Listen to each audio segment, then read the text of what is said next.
नमस्ते सबैजनालाई। यो चाहिँ मेरो मम्मीको बर्थडेको प्र्याङ्क केक हो। मम्मीलाई चाहिँ हल्का प्र्याङ्क गरौँ भनेर बनाएको।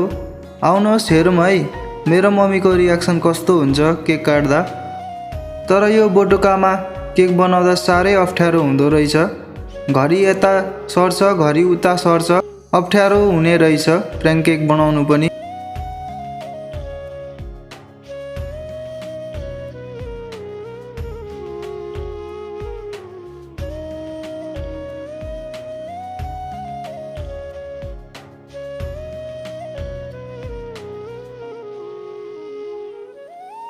केकमा चाहिँ त्यति धेरै डिजाइनहरू गरेको छुइनँ, सिम्पल नै बनाएको छु। मम्मीले चाहिँ चक्लेट केक बनाइदिए कालोवाला भन्दै हुनुहुन्थ्यो।